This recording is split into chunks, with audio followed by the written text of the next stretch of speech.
There's a particular kind of pain that only family can give you. The kind that comes wrapped in a smile, delivered in front of everyone you love, while you're expected to just sit there and take it. My name is Claire. And this is the story of how my sister humiliated me in front of our entire family at a reunion, and exactly 7 days later, called me in tears, begging for money. What happened in between those two moments taught me more about my family than the previous 30 years combined. Stay until the end because her reaction to my answer will surprise you.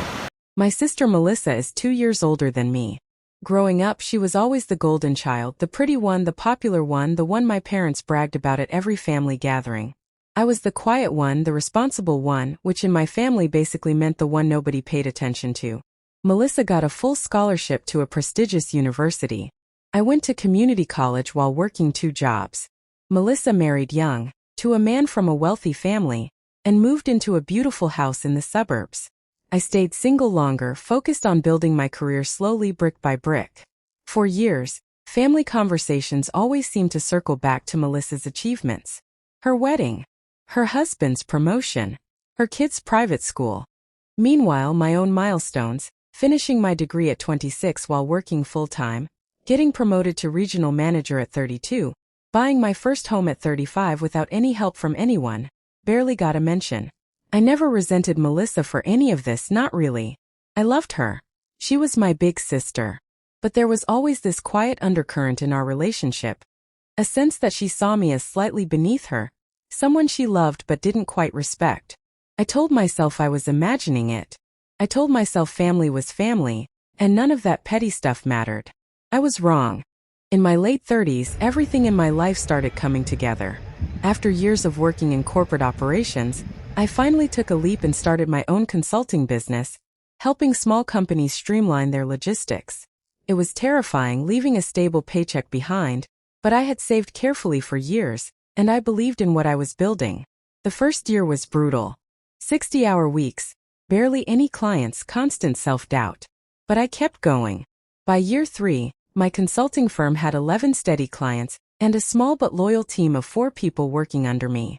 By year 5, I had built something I was genuinely, quietly proud of. A 6-figure business that I had created entirely on my own, without a business degree, without family connections, without anyone's help.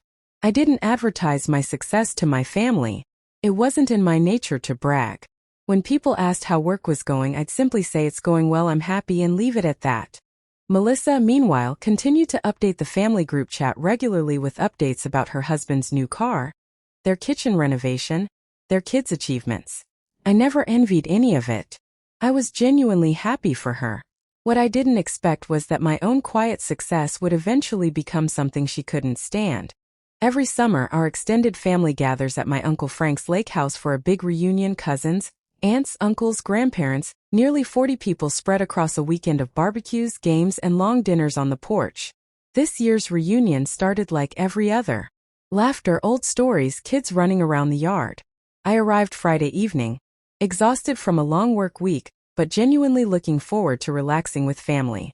Saturday night's dinner was the big one.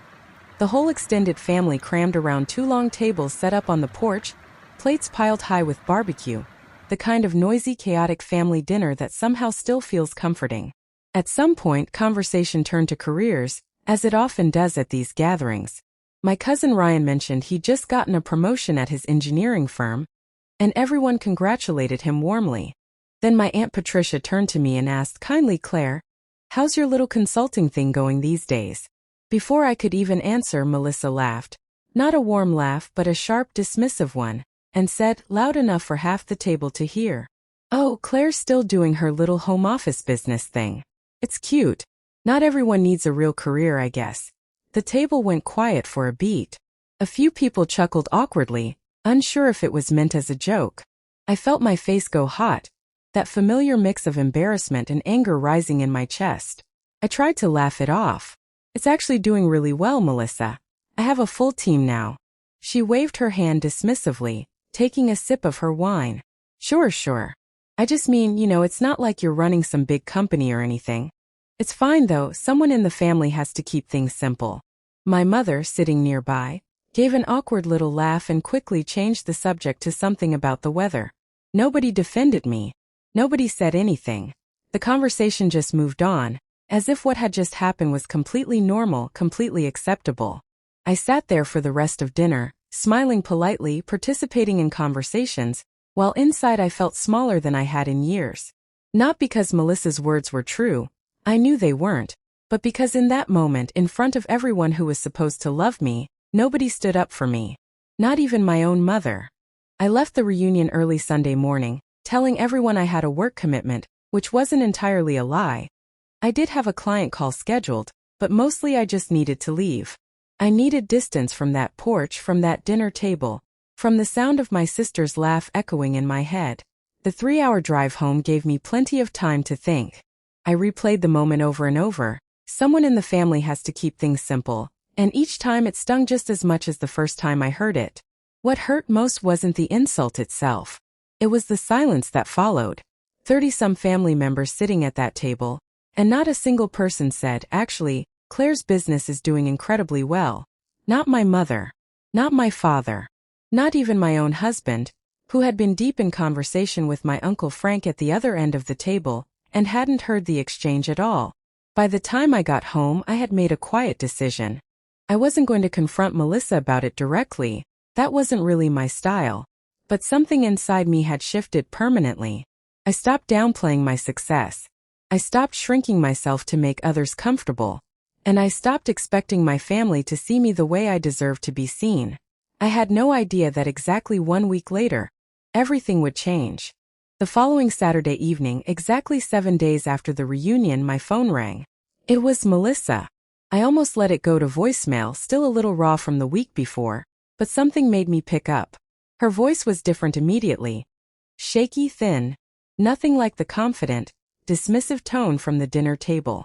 "Claire," she said, "I'm so sorry to call like this, but I really need your help." I sat up straight. "What's going on?" She started crying, and between sobs the story came out. Her husband's investment firm had collapsed months earlier. Something she and the rest of the family had apparently kept hidden. They'd been living far beyond their means for over a year, financing their lifestyle through credit cards and a home equity loan they never disclosed. The renovations, the new car, the private school tuition, all of it built on debt that had finally caught up with them. They had missed 3 mortgage payments.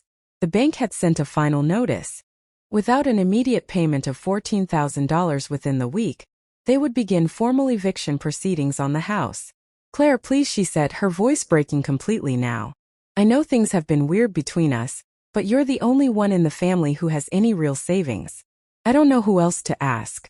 Please, I'm begging you." I sat in silence for a long moment, the memory of that dinner table flashing through my mind. It's cute. Not everyone needs a real career, I guess. I didn't hang up. I didn't yell.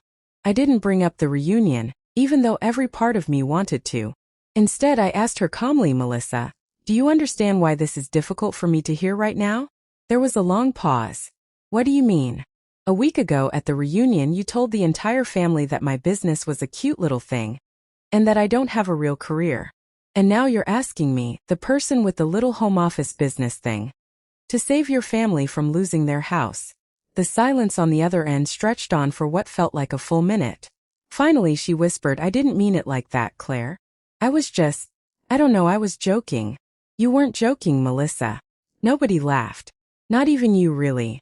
It was cruel, and it was in front of the entire family, and nobody said a word in my defense, including you, since you were the one saying it. She started crying harder.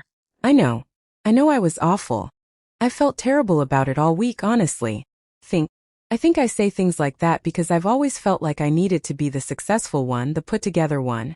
Seeing you build something so solid on your own without any of us helping you, it made me feel small. So I made you feel small instead. I'm so sorry, Claire. I really am." It was, as far as I could remember, the first genuinely honest thing my sister had said to me in years.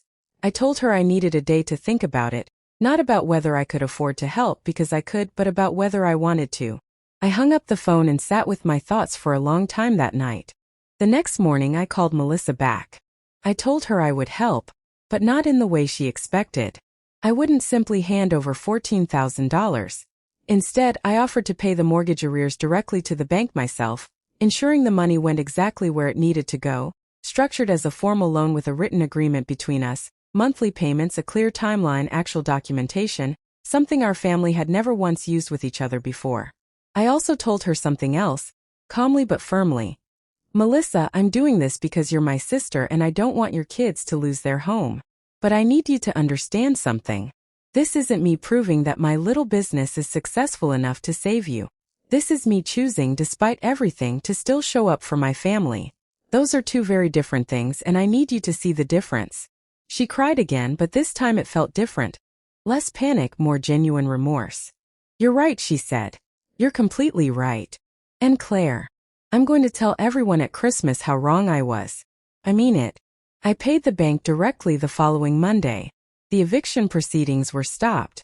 Melissa and her husband sold their second car and moved to a more modest home within 4 months, something that, honestly, was long overdue for their financial situation. Melissa kept her word. At Christmas that year, in front of the same extended family who had sat silently through her comment at the reunion, she stood up during dinner and told everyone, without me asking her to, exactly what had happened, the comment she made, and how I had still chosen to help her family when they needed it most. My mother pulled me aside afterward, tears in her eyes, apologizing for staying silent that night at the reunion. It wasn't a perfect resolution. Some wounds don't fully disappear just because someone finally says sorry. But something did shift in my family after that. A quiet recognition, finally, that success doesn't always look loud, and that the little business they'd overlooked for years had quietly become strong enough to hold the whole family up when it mattered most. Melissa and I are closer now than we've been in years. Not because of the money, the loan was fully repaid on time every single month, but because for the first time in our lives she finally saw me clearly. Not as the quiet sister. Not as the one who keeps things simple. But as someone whose strength had been there all along, even when nobody was paying attention. If you've ever been underestimated by your own family, only to have them come to you when it truly mattered, let me know in the comments. I'd love to hear your story. And if you believe I made the right choice helping Melissa despite everything, hit like and share this video with someone who needs to hear it today. See you in the next video with another true story worth telling.